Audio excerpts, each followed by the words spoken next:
चला चला चला, उशीर झालाय. जान्हवी, ऑलरेडी उशीर झालाय, पटकन आवर. चल चल चल, मला शार्प 9ला पोहोचायचं ऑफिस. 9? अरे बापरे, नाही झालंच आहे म्हणजे माझं. पटकन आवर, कारण माझ्या सगळ्या मीटिंग्स लाईंड अप आहेत. पहिल्या मीटिंगला उशीर झाला ना, सगळ्या मीटिंग्स माझ्या लेट सुरू होतील. आणि आणखीन एक जण मला भेटायला येत आहेत. 2:30 वाजता त्यांचं रिटर्न फ्लाईट आहे. So I have to be on time. हा, अरे बापरे, खूपच घाई आहे रे तुझी. हे बघ, म्हणजे माझं बाकी सगळं झालंय, फक्त डबे भरायचे. मग पटकन भरायला घे. जा जा. आलेच. हे जान्हवी,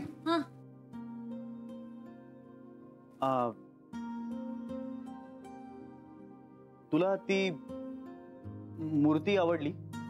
काय? ती विघ्नेश्वराची मूर्ती आवडली तुला?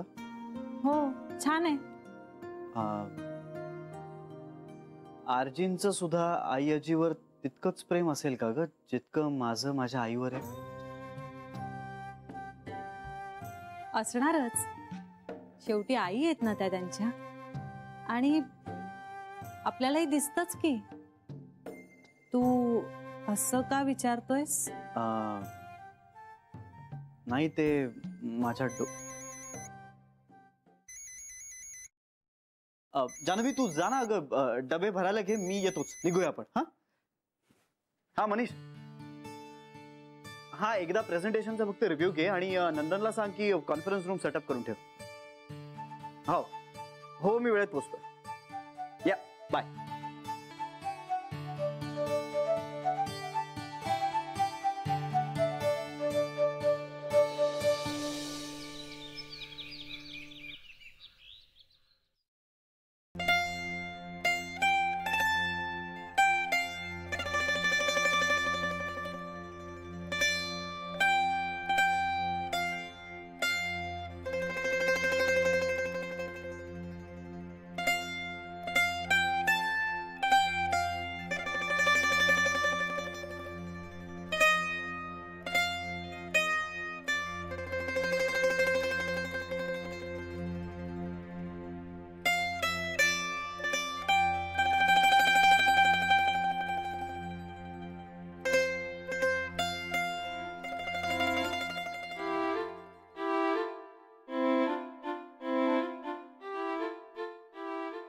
तुझ्यासाठी काय? श्री, तू कधी आलास? 28.5 वर्षांपूर्वी. गप्प बस रे, इथे कधी आलास? मगाशीच. मगाशीच आलास? मला का नाही सांगितलंस? काय सांगायचंय? आणि तू आलायस हे सांगायचंय काय? आणि बाय द वे, तू कशात तरी मग्न होतीस बघू. मग्न वगैरे असं काही नाही. ते मी जरा लिहित होतीस. बघू बघू, तेच वाचायचं मला. बघू जरा, काय लिहितेस? काही नाही. काय नाही कसं? हे बघ, मी बघितलंय, मला नीट वाचता आलं नाही. ते पटकन दे मला. बघू, मला वही तर दे. मला बघू. अजिबात तुला दाखवणार नाही. तुझ्यासाठी काहीतरी, म्हणजे माझ्यासाठी काहीतरी लिहितेस की नाही? अगं मला वही दे ना. वही दे. नाही, मला वाचायचंय, दे ना. नाही, हे बघ, ते माझं आहे. पण ते माझ्याबद्दल आहे ना. बघू दे. बघू ना. नाही श्री, असं नाही करायचं रे, असं विचारायचं नसतं. अगं त्याला काय होतं? माझ्याबद्दल आहे ना. मला वही तर दे. जान्हवी, वही दे. अगं वही दे ना. जान्हवी, अगं ती ना, मला वाचू तर दे. अगं मला वाचू. अरे काय झालं श्री? नाही आई आजी, अहो काही नाही, असंच म्हणजे. काही नाही कसं? आई आजी तिने काहीतरी लिहिलंय, ती वही बघू. अगं मला वही तर बघू ना. ही माझी वही आहे ना, मग मी ह्याला का दाखवायची? अगं पण माझ्याबद्दल काहीतरी लिहिलंयस की नाही तू? आई आजी तिने कविता लिहिली. मला दाखव की मग. नाही हो आई, कविता वगैरे असं काही नाही. म्हणजे ते जरा. आई आजी, मी वाचलंय. पूर्ण नाही वाचता आली, पण मी वाचलंय. काय तुझ्या बरोबर घालवलेला प्रत्येक क्षण मला काहीतरी देऊन जातो, हो ना? असं काहीतरी लिहिलंय. तुझ्या बरोबर म्हणजे माझ्या बरोबर, हो की नाही? मग आता माझ्यावर काहीतरी लिहिलंयस म्हणजे मला कळायला हवं ते. देखील कशाला कळायला हवंय तुला? अगं माझ्यावर केलेली कविता मला कळायला नको? कविता अशी खरंच नाहीये. बरं मग धडा जो काही लिहिलास ना तुम्हाला वाचायचा. दे आई, सांगा नाही ह्याला. फारसं काही नाहीये वाचण्यासारखं, खरंच नाहीये. अगं कौतुकाने म्हणतोय तो, तर दाखव ना. अगं पण तू कविता करतेस मला माहितीच नव्हतं. नाही हो आई आजी, तसं काही नाही. आज म्हणजे असंच जरा वाटलं म्हणून काहीतरी लिहित होते. आम्हालाही आवडेल ना ऐकायला. यस. आई आजी नको ना, प्लीज ना, प्लीज ना आई, सांगा. हे बघ, आता सरळ बस आणि वाच.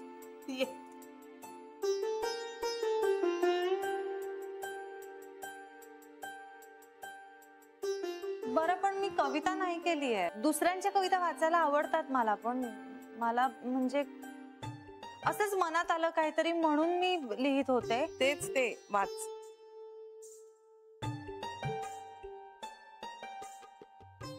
त्याच्याबरोबरचा प्रत्येक क्षण मनात काहीतरी ठेवून जातो. त्याचा प्रत्येक विचार नवं काहीतरी देऊन जातो. समांतर रेषा असल्या तरीही हातात हात घालून चाललोय आम्ही. त्याच्याबरोबर कुठलंही अंतर पार करेन जन्मोजन्मी. कधी दमले, कधी थांबले तरी त्याच्याच सावलीत विसावते.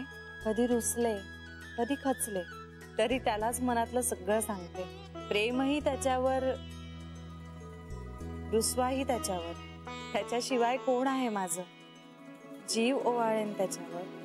सुरांना नाव देता येत नाही, श्रुतींनाही नाही, पण श्रुतींशिवाय गाणंही होऊ शकत नाही. माझ्या नावामागे त्याचं नाव नसेल तर आयुष्याला अर्थच उरत नाही. नवरा, सखा, जोडीदार, जीवनसाथी, नावापलीकडचं हे नातं, जन्मांतरीचं प्रेम बहुधा असंच असतं. जान्हवी, ही तुझी कविता किंवा धडा म्हणजे जे काही तू लिहिलंयस ना, ते ऐकल्यानंतर मला काय वाटलं माहितीये तुला? कधी वाटे लिहावे, कधी नुसतेच गावे. कधी वाटे लिहावे, कधी नुसतेच गावे. प्रेम उरातले सारे आज बहरून यावे.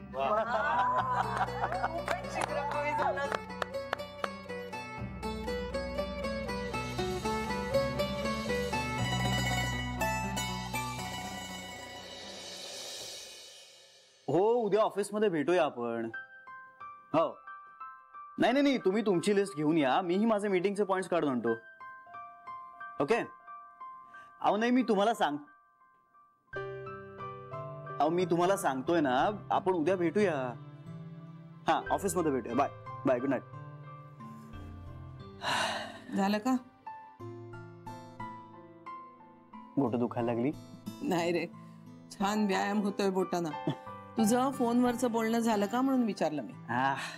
काय विचारू नको याची. ऑफिसचं इतकं तुफान काम चाललंय ना, फोन कॉल्स, मेल्स पाठवणं चालू आहे. मग उठच तू. अय्याजी तू नाराज का होतेस? नाराज नाही रे सोनिया. मग डोक्यात एवढे विचार चालू असताना डोक्याला मालिश करून काय फायदा? तुला खूप कामं पडली आहेत, जा तू. आलोच. अरे एक मिनिट. काय ग? जरा थांब.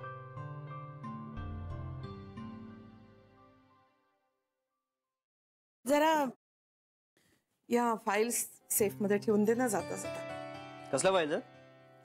अरे रमाकांतचे शेअर सर्टिफिकेट्स आणि इन्व्हेस्टमेंट डिटेल्स आहेत. हो, मग मी कशाला ठेवू ह्या फाईल्स? तूच ठेव. श्री, आपल्या घरात तुझं माझं असं काही आहे का? सेफ फॅमिलीची आहे. महत्वाची कागदपत्र, वस्तू त्यात सुरक्षित राहणं गरजेचं आहे आपल्यासाठी. आणि रमाकांत माझा मुलगा आहे, या फॅमिलीचा एक भाग आहे. श्री, मला लपवाछपवी येत नाही आणि आवडतही नाही. रमाकांतनं त्याच्या अनेक फायनान्शियल पेपर्सवर नॉमिनी म्हणून आपली नावं घातली आहेत. तुझंही. काय? आई जे ग, प्लीज, मला हे नकोय त्यांच्याकडून. श्री, नको ना रे असं करूस. हा काळ माझ्या आयुष्यातला सर्वात सुखाचा काळ आहे.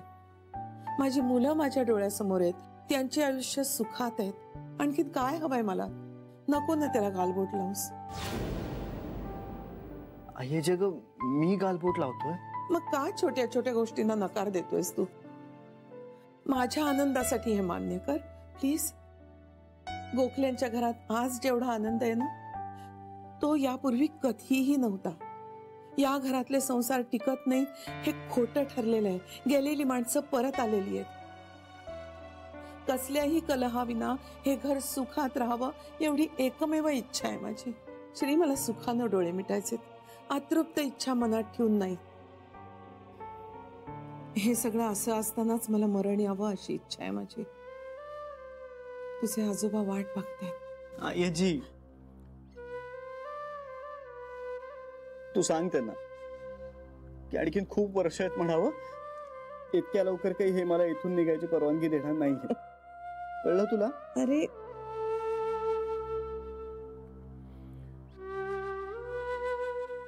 मग करशील एवढा? ठेवशील हे सेफ मध्ये? प्लीज. श्री, मला माहित आहे तुला हे जड जात आहे, पण तो जे देतोय ते घेण्याचा मोठेपणा तू दाखवावास असं मला वाटतं. आयजी, मी फक्त आता इतकंच म्हणू शकतो की मी कुठलाही आक्षेप घेणार नाही.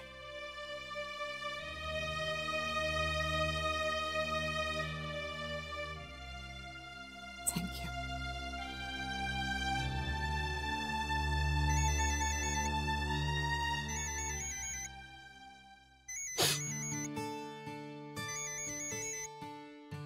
हॅलो, या.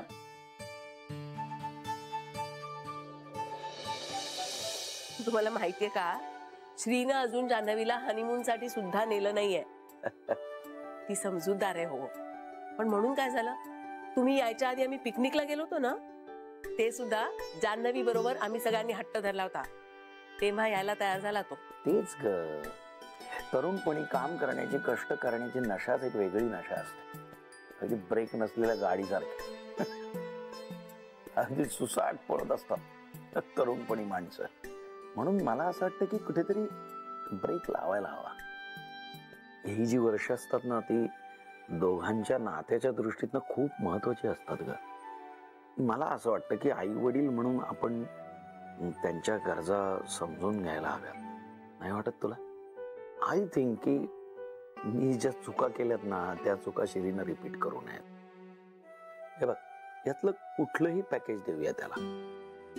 निदान 7 दिवस एकत्र तरी राहतील ते. बरोबर आहे तुमचं.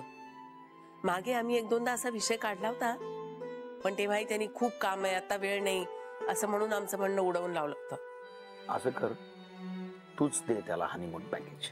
मी मी कुठून देणार? नाही म्हणजे आपणच देऊया, तू फक्त पुढाकार घे. पण श्री हुशार आहे, त्याला कळेल सगळं. म्हणजे तू आणि मी काही वेगळे आहोत का? आणि मी जर दिलं ना तर कदाचित तो नाकारेल. असं का म्हणताय? तुम्ही दिलेला शर्ट घेतला की त्यांनी? हे बघ, तूच दे त्याला, जशी केअरफुली बोल. काय मी जर दिलं तर त्यांना नाकारायला नको बस म्हणून.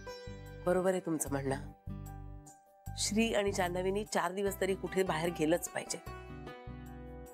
नाही या दोघांना हनीमूनला पाठवलं तर नाव बदलेन मी.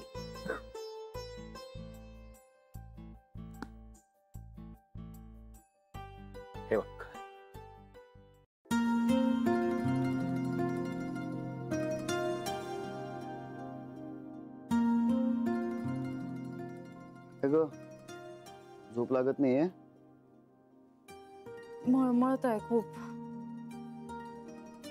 मळमळत आहे का ग? मी गीताच्या डब्यातली दाण्यांची चटणी खाल्ली.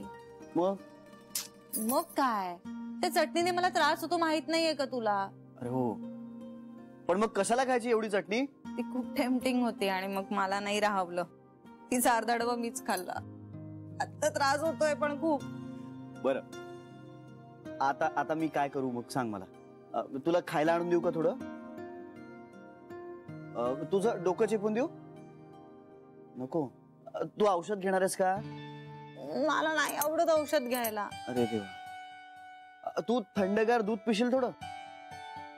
आत्ताच प्यायले थोड्या वेळापूर्वी, आता नको परत. बरं बरं, मला सांग मी काय केलं म्हणजे तुला बरं वाटेल? पित्त पडून गेलं ना की मला बरं वाटेल. काय ग हे बायको, काय झालंय तुझं? ये इकडे, मी थोपटतो बघ, झोप येते का? अगं अगं जान्हवी,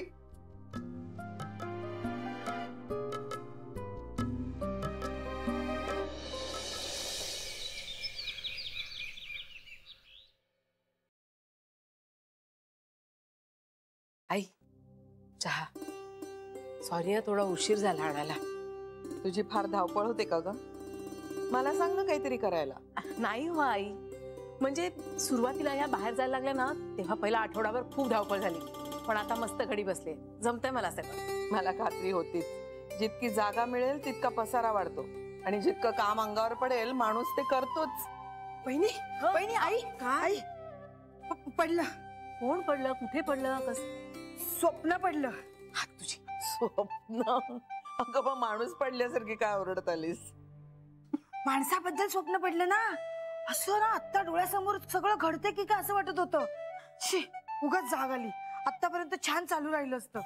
अगं पण आता काय स्वप्न पडलं ते सांगशील का? बहिणी, आपलं हे गोकुळ आहे ना, हे छान फुलांनी सजवलं होतं आणि रांगोळ्या पण काढल्या होत्या. हं, आपण छान नटलो होतो, छान छान साड्या नेसलो होतो. बहिणी, तुम्ही ती नथ घातली होती, मला चांगलं आठवतंय. हा, आणि आई, तुमच्या डोक्यावर ना सोन्याची फुलं उधळली जात होती. बहिणी, पणजीच्या डोक्यावर अशी फुलं उधळली जातात ना बारशाच्या वेळेला, हो की नाही? अबे हो का? बहिणी, असं डोळ्यासमोर लख्ख दिसत होतं. मग सांगा, असं ओरडावंसं नाही का वाटणार? इंदे, तुला पहाटे पडलं होतं हे स्वप्न? हो, पहाटे. म्हणजे झोप लागली होती म्हणून घड्याळात पाहिलं नाही, पण आत्ता आत्ता. पहाटेची स्वप्न खरी होतात हो ना आई? हा, खरी होतात.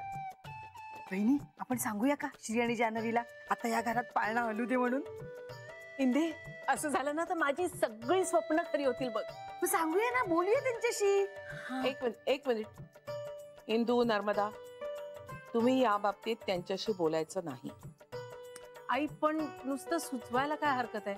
नाही, सुचवायचंही नाही. नाही, आपण त्यांना सांगूया ना, फक्त स्वप्न पडलं, आम्ही ते बघितलं, असं फक्त नाही, इनडायरेक्टली त्यांच्यावर प्रेशरही टाकायचं नाही. हा त्या दोघांचा, फक्त दोघांचा प्रश्न आहे. त्यात तिसऱ्यांनी बोलायचं नाही, कळलं? हो आई. चल जा इंदू, आवर लवकर, तुला जायला वेळ होईल.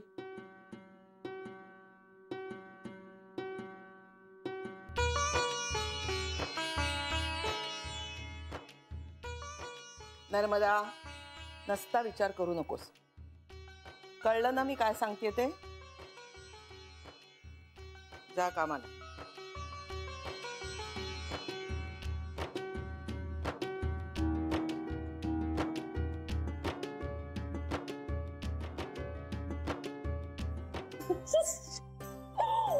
काय सांगतेस?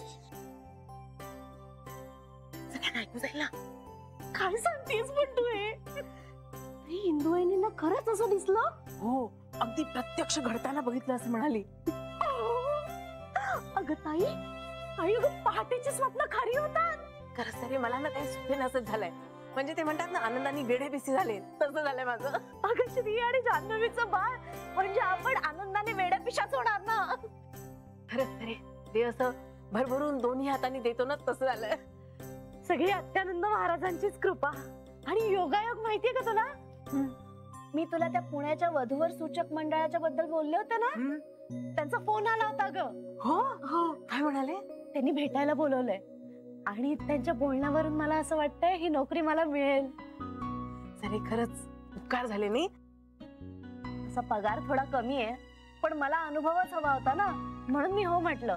आणि म्हणूनच मला असं वाटतंय की ती नोकरी मला नक्की मिळेल. सरे खरंच तू 1.5-2 महिने जाणार का ग? असं काय करतेस ग ताई? अगं असे निघून जातील हे दिवस. पण बघ ना ताई, श्री आणि जान्हवीच्या बाळाचा नुसता विषय निघाला तर अशा चांगल्या चांगल्या बातम्या मिळायला लागल्यात ना.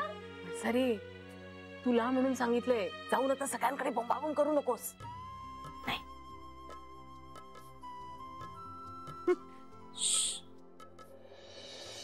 आता तिथे जाऊन वधूवर सूचक मंडळाचा अगदी प्रत्यक्ष अनुभव मिळेल ग मला.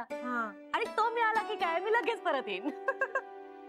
यायचं हा पण नक्की, कारण ना नोकरीसाठी एकदा दूर गेलेली माणसं असतात ना, ती मग तिथेच रमतात. तू असं नको करू. असं कसं होईल माझं? तुमच्या सगळ्यांना भेटायची इतकी ओढ लागणार आहे ना मला. स्वप्न पडणार आहेत मला इंदू वहिनींसारखी. इंदू वहिनींना स्वप्न पडलं?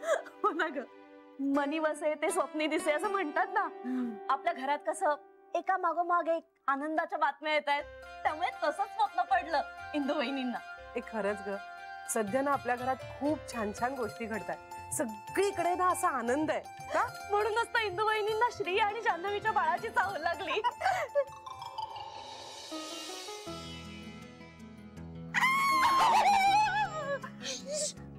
तू खरं सांगतेस?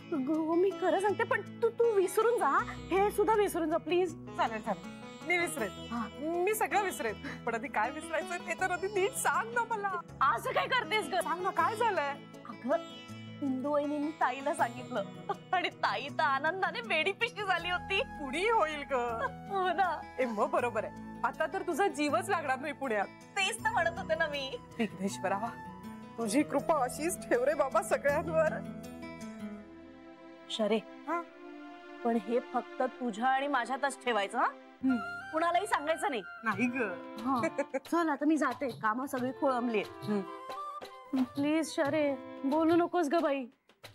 मी बोलणार. साजेलपणा करू नकोस, हे सांगून ठेवते तुला.